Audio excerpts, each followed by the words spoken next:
Hey everybody, how's it going? Busted Aimbot here on behalf of the CSC Discord server. The winner of the thumbnail competition this week is DrumForestDrum, and this is the thumbnail that won him the competition. You can find a link to his channel in the description below. Also, the video for this thumbnail will play right after this introduction, so be sure to stick around for that. I thoroughly enjoy his channel. He does a lot of gaming, but he also does a lot of reviews on games, which is nice to watch every once in a while. It's good to get someone's perspective on a game instead of just watching them play it. So I really enjoy his channel for that reason. DrumForestDrum's been a part of the Discord server for quite a while now. He's always in the chat, he's always helping people out, he's always sharing content, he's very active in the community, so we thank him for that. We're very happy to have him as part of the community, and I'm really happy that we get this chance to kind of give him a shout out and show some of the stuff that he does. If you think you'd like to join the Discord server as well, I'll put a link in the description below to the CSC Discord server so you guys can come, be part of the community, share your thumbnails, enter some of the contests and things that we have going on over there. Alright guys, well I'm going to go ahead and play a video. This video is submitted by DrumForestDrum. It's his video. He is the creator and owner of this video. The CSC YouTube channel has no rights to it. So if you guys watch this video and you like it, please follow the link in the description to his channel. Give him a like, give him a subscribe, leave a comment on some of his videos. Help him out a little bit. Another big congratulations to DrumForestDrum. I hope you guys enjoy his video as much as I did. We'll see you later. Vampires, blood-sucking, brooding creatures of the night, who in their life has not at one point thought to themselves, it would be awesome to be a vampire. Well, 2004's Vampire the Masquerade Bloodlines was a lot of people's first introduction into what it could be like. Hello and welcome back. Today I am going to be giving my review on Troika Games' Vampire the Masquerade Bloodlines, an indirect sequel to Vampire the Masquerade Redemption. Now, before I begin, there will be spoilers within this review, so this is your warning.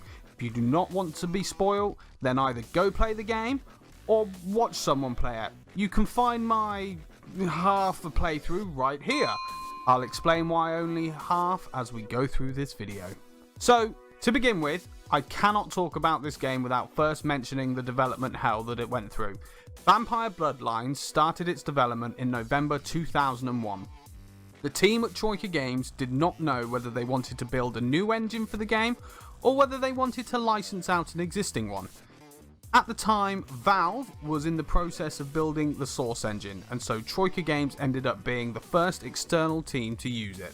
The production of this game did not go well, as the scope of the design exceeded the available resources, and for nearly a whole year the team did not have a producer. At this point, Activision stepped in and appointed someone to the role. This producer came in and found whole designs and levels unfinished, or at worst, completely left and abandoned. This went on for 3 years with no possible end to it all and running over budget. At this point, Activision once again stepped in to put a stop to this mess and gave them a strict deadline for completion, being November 2004. This, although probably being the best thing for Activision to do so as not to hemorrhage even more money, is what caused the many issues with the game, which I will be talking about today. Although the game was praised for its writing and scale of choice, its overall failed due to its technical flaws and being forced to release unfinished. Today, this game has a massive cult following due to no one being able to replicate this style of storytelling and gameplay. The fan service is so big that the game has ongoing fan patches and fixes to finish and polish the game up, adding unused or unfinished quests and places all the way to making the game look half decent and actually playable. If you look online, everyone everywhere will tell you to play using the unofficial patch, even if it's just to make it bearable on the eyes. This is great, and the fans who make this happen should get a hell of a lot of credit. But I'm afraid that is where my praise for this game ends. Now, I'm not one who likes to sit there and tell people why they should or should not like something, or that their opinion is wrong. But there's a first time for everything, because this game, unfortunately, is shockingly bad. And the cult following that sit around praising it and licking its bumhole till the cows come home should not be doing this at all. There is a reason that no one has done a game in this exact same fashion before, and that's because it's piss poor. Strap in, ladies and gentlemen, as this is not going to be pretty.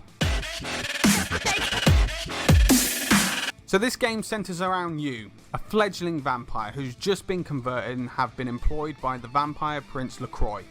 To save a little bit of time trying to explain everything, let me shorten this down for you. There are several different vampire clans. Each of these clans specialise in something, although I think, to be honest, there isn't a great difference between them except how they look and talk. I don't know completely on that one, as I was definitely not willing to give this game another playthrough. The main factions though are the Camarilla, the Quajin, the Sabbat and the Anarchs. Now, to put it simply, the Camarilla are the old school vampires who have run things since the early Renaissance. The Quajin are your vampires from the east. The Sabbat are the crazy vampires who are just generic bad guys, and the Anarchs seem to be the guys who are kind of caught in the middle of things and seem to be the best of the bunch. But they're still vampires, so how good can you be? So the main crux of the story is this sarcophagus that is found, called the Anarchin sarcophagus, which is said to hold the body of an antediluvian, which is a vampire of the third generation who have immense power, and that the arrival of this vampire would signal the apocalypse known as Gehenna. Skip loads of back and forth and you effectively get to choose a side. Either join the Camarilla, the Quajin, the Anarchs, another person who I didn't ever speak to, or just on your own. Depending on what you choose depends on your ending. Yes, this game has multiple endings. Me personally, I chose to side with the Anarchs and kill both the Quajin and the Camarilla. It was not very satisfying, and after doing some research on the other endings available, I do not feel any of them are very satisfying, except maybe one, in which you go off by yourself, kill everyone except the Anarchs, and then when they try and talk to you, you flip them the bird. There are side missions, but I did not do any of them, because I found myself hating this game so much I could not bring myself to put any more time into it. To be fair, the story behind it all is quite interesting, and there's a lot more to it and a lot more characters to it than I've mentioned. Now let me tell you why this is let down. The gameplay. The goddamn gameplay. Where do I start? It tried. Sort of.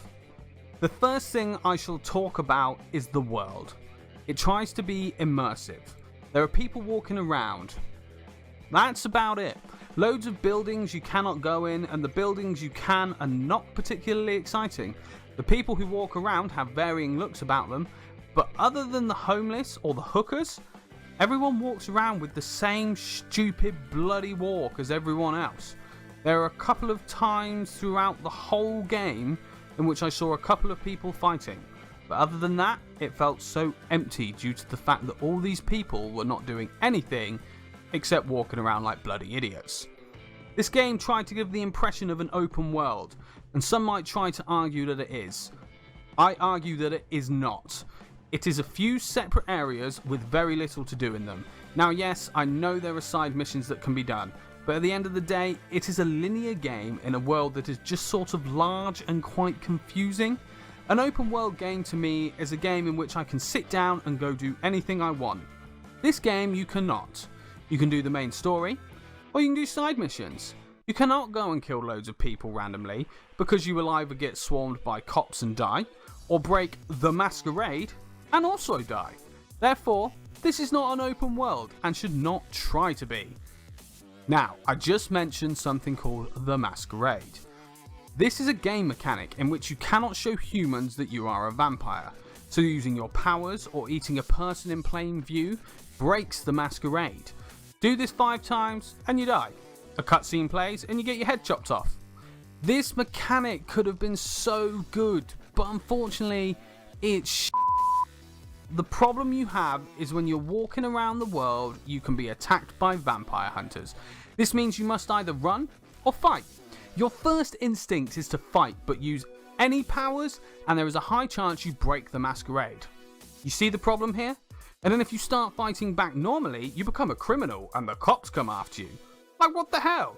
Especially since they won't ever attack the hunters. So when you begin the game, you have your tutorial. Not a problem. That is what you expect. But there was so much goddamn text that I had to read that I just didn't want to. Right off the bat, the game put me off because it shoved it all at me at once and expected me to read everything there and then. This is not a good idea. I should be taught things as I go along for the first couple of hours and shown or spoken to. And if I have to read, make it minimal. Do not make it a full page. Some of the characters in this had some charm to them, and a few of them actually had some good voice acting. Others just pissed me off, and their storylines I really couldn't give a shit about. The initial movement animation is the fastest you can go. If you hold shift to run, you walk. Which means your normal movement is slow as because it's like a goddamn jog. And before you fanboys get on keyboard warrior on me, yes, I know about the movement speed power, but that should be a power. If a human can sprint without powers, then so should a goddamn vampire. Also, on the movement, the sneaking is shocking and should just not be a thing. Plus you look like a cartoon character when they try and sneak around. It's bloody stupid. Now, I realise I'm complaining a lot, but I promise that is about to change. Okay, I lie, because screw that. The combat in this game is goddamn hot. The gun control sucks so much it's untrue, and the hand-to-hand or melee combat is not much better. The game says use different directional buttons to do different combos so you can catch enemies off guard. But no, it still sucks. The combos are so lackluster and it feels like there is no weight behind them. Plus, half the time you just straight up miss, leaving you open for getting kicked right up your vampire ass. The blood magic sucks. I ended up using pretty much the same tactic through most of the game. Use trance, which puts an enemy into a hypnotic state, and then eat them. If that didn't work, I would just shoot bloodshot at them. The only other spell that was any good, which I did not unlock till later in the game, was called Suicide.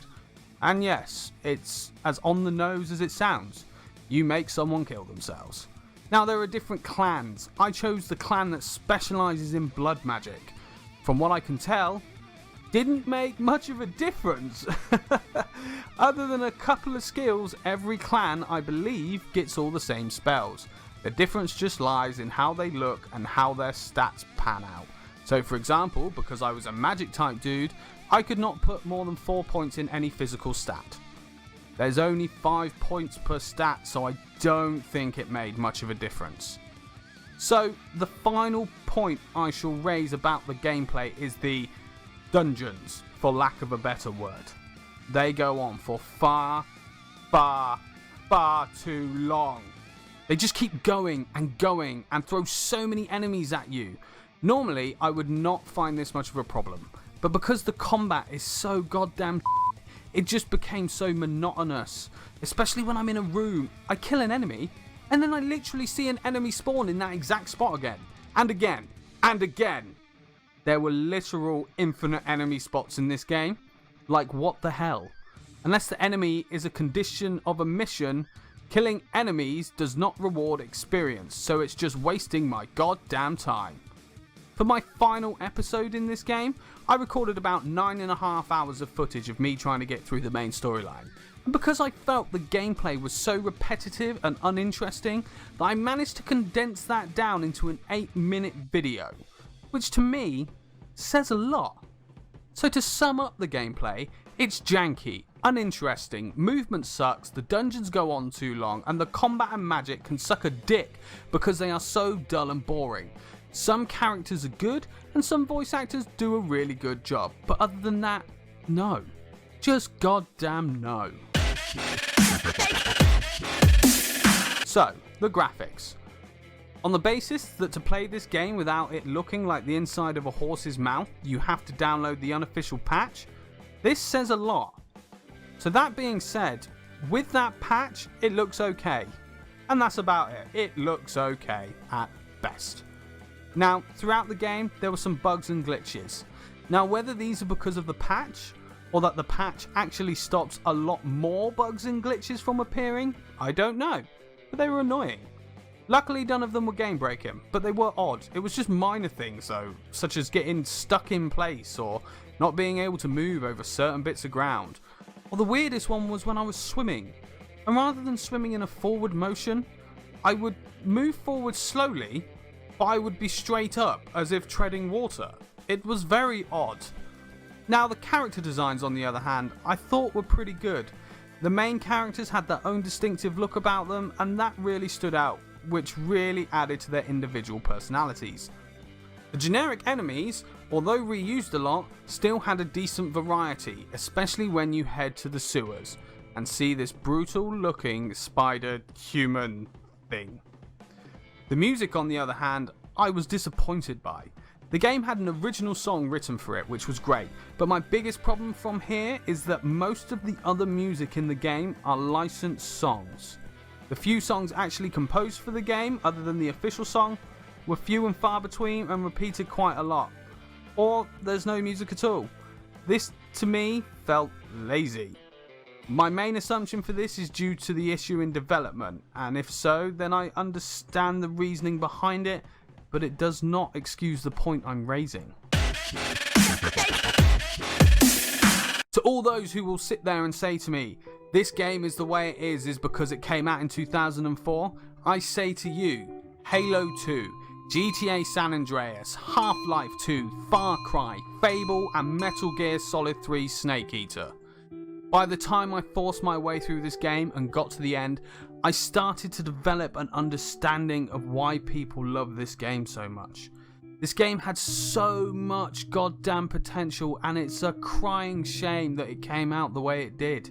The story behind it was a good story, but the gameplay really let it down, and because of it I found myself completely uninterested in the tale it was trying to tell.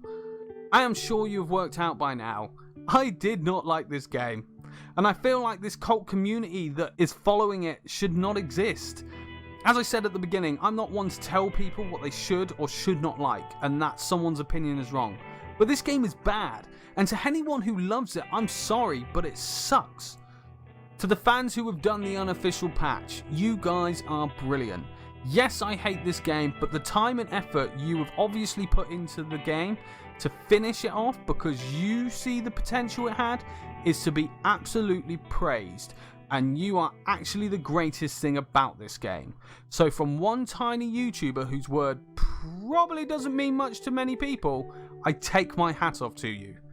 I wanted to love this game. I really did. I love action RPG games. I think vampires are awesome, and a game that combines all of it is a fantastic idea. Or at least it should be. In my eyes, there is a reason that a sequel for this game never got announced till recently, and the biggest tell for me is that fans have to finish the game. So that is all the time we have for you today, everybody. Today was a bit of a long one. To anyone I have pissed off today, I apologise, but tough. This game sucks, and the proof is in the pudding, people.